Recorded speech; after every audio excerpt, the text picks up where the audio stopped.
Condition जो मुझे मिला हुआ है यहाँ से, उसको मैंने हमेशा मान्य किया है और मैं उस चीज़ को कभी नहीं तोड़ूंगी। एक ऐसा केस जिसने पूरे देश को हिला कर रख दिया, एक ऐसी कहानी जिसमें प्यार, शादी, हत्या और आरोपों का एक ऐसा जाल बुन गया जिसने हर दिन नया मोड़ लिया। लेकिन अब इस हाई प्रोफाइल केस की मुख्य आरोपी यानी कि सोनम रघुवंशी खुद कैमरे के सामने आकर कई सारी बातें बोलती नजर आई हैं।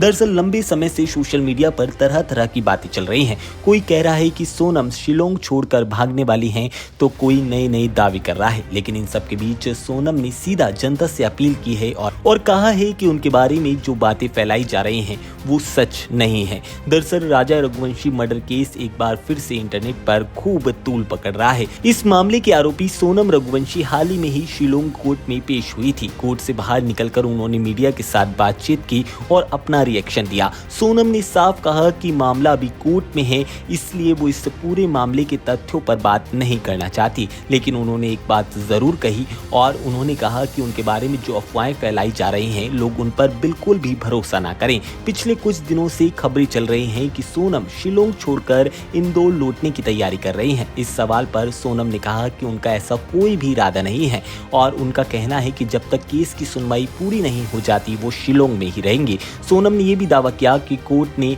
जिस कंडीशन पर उन्हें बेल दी है वो उन सभी कंडीशन का पालन करेंगी। उन्होंने कहा कि जांच में उन्होंने हमेशा से सहयोग किया है और आगे भी वो सहयोग करती रहेंगी।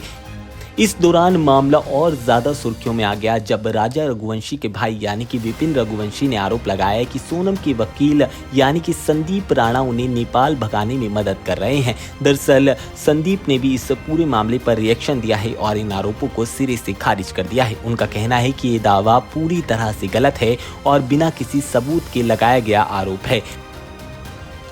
अब ये मामला सिर्फ कोर्ट रूम तक नहीं बल्कि सोशल मीडिया पर लोगों की नजरें इस केस पर टिकी हैं। हर नया बयान एक अलग क्यूरियोसिटी पैदा कर रहा है। इस पूरे मामले में सबसे ज्यादा अहम बात जो है वो ये है कि अभी केस की सुनवाई जारी है। ऐसे में आरोप और प्रत्यारोप पर लगने तय हैं। लेकिन असली सच्चाई क्या है उसका फैसला तो अदालत करेगी। फिलहाल सोनम रघुवंशी ने अफवाहों को खारिज करते हुए खुद को निर्दोष बताया है और लोगों से पेशेंस रखने की अपील की है। अब सबकी नजरें कोर्ट की अगली सुनवाई पर टिकी है जहां इस पूरे मामले का फैसला आना है। अब देखना यह है कि आखिरकार अदालत इस पूरे मामले पर क्या कुछ फैसला सुनाती है। फिलहाल आप हमें कमेंट सेक्शन में जरूर बताइएगा आपको सोनम की बातों में कितनी ज्यादा सच्चाई नजर आती है।